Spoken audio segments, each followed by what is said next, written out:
Today I'm going to dissect and break down for you the 6 foundational elements that you need to build a strong and stable financial portfolio. This is the exact same blueprint that I have used with my over 700 plus clients over the past 9 years to help them create financial plans that provide them peace of mind and set them up for their future. So let's dive in. And the very first step, although the least exciting step, it's the most important step.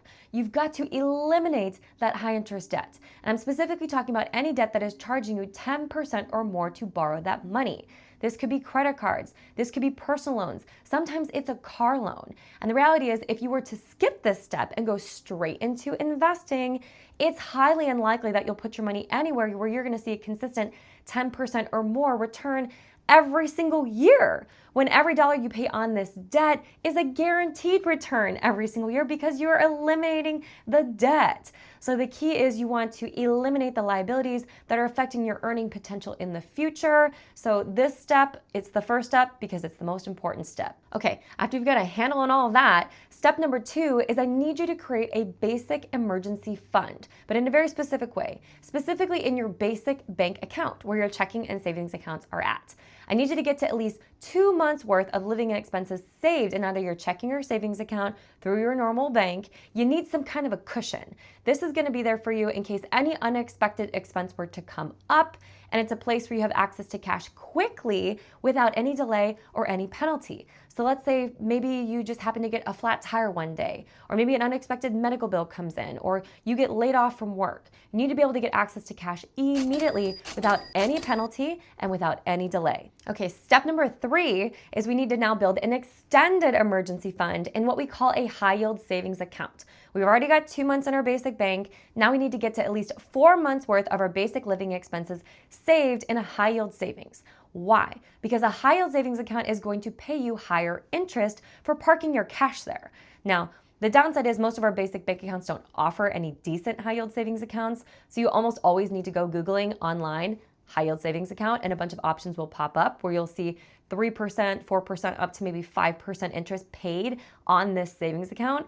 And the downside being they're not typically as liquid as your basic bank account might be, meaning it might take 2 to 3 days to get the money back out. But that's okay because you have your immediate emergency fund inside your basic bank account. This is cash you can kind of just park somewhere and just let it grow and let it do its thing. This way, if life were to throw you an unexpected curveball and maybe you are let go from your job and you need a few months worth of expenses saved, you have it inside of your high yield savings account, still easily accessible to you without penalty, just not as easily accessible as in your basic bank account. And number 4, we've got to get you some basic life insurance. And this is not about you dying. This is about what I call being a responsible adult.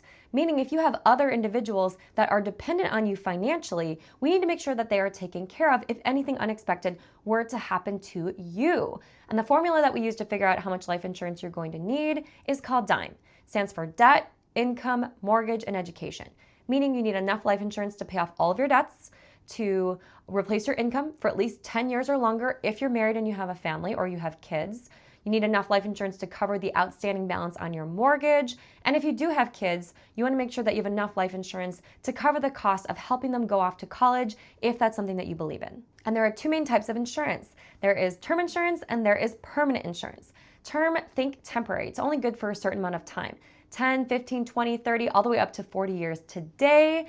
And it gets you a lot of life insurance for a very small amount per month because it's going to expire at some point. So this is the least expensive option. So if you're on a budget, definitely look at term insurance. Permanent life insurance, on the other hand, that lasts you forever. So now we're talking whole life, universal life, variable universal life, or index universal life, where this insurance will last you for as long as you live. So you never have to worry about it expiring. However, that is going to make it more expensive. So typically you will see people have a smaller permanent life insurance policy, just to have something that's going to linger on into the years while they're in retirement, and a much larger term insurance policy to protect them during the years where they have the most exposure to risk and they've got people that are dependent on their income.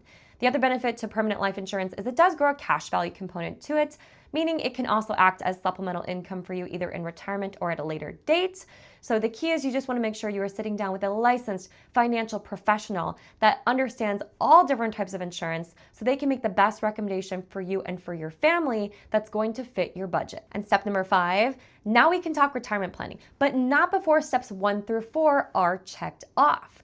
Once they are, now you need to start to learn a little bit about how compound interest works so you can put your money to work for you. And Albert Einstein called it the 8th wonder of the world because he said, he who understands compound interest earns it, he who doesn't pays it. So the key is you want to understand it. And it's basically just telling you how long it's going to take for you to see your money double. And there's different types of accounts that you can earn compound interest in. We've got fixed accounts that grow at a very steady fixed rate. You don't earn, but you don't really lose any money. We've got variable accounts that are tied to the stock market. So you're going to see that dollar amount go up and down over time. And then we've got index accounts that are not in the market. They're linked to the stock market. So they get the growth of the market when the market does well, but they give you downside protection so you can't lose money when the market goes negative. And you also need to understand how taxes work with these different types of accounts. There's tax now accounts, which means you're paying taxes every single year on any interest that you earn. That would be anything through your basic bank, or mutual funds work this way as well. Then there's tax later, what we call tax deferred accounts, meaning you pay taxes at retirement or when you take money out.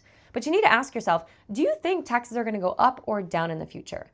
Knowing that the country is almost $37 trillion in debt and counting, and programs like Social Security, Medicare, and Medicaid are underfunded, do you really think there's a chance taxes could go down in the future? Kind of up for debate, right? But if you think they're going to go up, tax later or tax deferred accounts may not make sense for you. That's any traditional retirement account like a 401k, an IRA, a 403b, a TSP account, pension plans, anything traditional. Then there's what we call tax advantage accounts, where here you pay your taxes up front because we know what the rate for taxes is today, right? And then we save or we invest, and that money grows and compounds tax-free. So when you go to take it out, whether it's later in life or in retirement, you don't owe any taxes. So again, it's really going to be dependent on what you think is going to happen in the future, but the key is a diversified portfolio. A well-run portfolio will have a little bit of money in each one of these buckets because they each serve a different need on the growth side and on the taxes side. And now, since we've started building some wealth, the next most important step is step number 6, which is estate planning. Here, we need to make sure that we have all of the assets that you have worked so hard to build throughout the course of your life wrapped up in a pretty bow so that they can be passed on as a legacy to the people that you would want to receive them. Now we're talking a will and a trust. A will is going to dictate what you want to have happen to your stuff when you're no longer here, and a trust is going to wrap all of that up and give you control and make sure that everything were to bypass having to go through the probate court process if you were to pass away too soon. Now, these documents also come with a power of attorney and a healthcare directive. The power of attorney steps in as somebody that would be allowed to make any financial decisions on your behalf if you were to become incapacitated. And the healthcare directive allows somebody to make medical decisions and get access to your medical records, again, if you were to become incapacitated. Please do not leave your family with a financial mess when you die. Again, this is all part of becoming a responsible adult. We want to make sure that we're able to leave them a legacy when we die and that they remember us fondly if we're no longer to be here. And don't dump this entire mess on somebody else because it's going to fall on your next of kin if you don't have these documents set up. There you go. 6 foundational steps to building a rock solid financial portfolio. Now, if you have more questions, which I'm sure you do, I've linked 2 videos here that will walk you through any additional information that you might need. Make sure you subscribe so you don't miss another video teaching you how to build wealth and get your finances in check. And I will catch you back here next week on YouTube.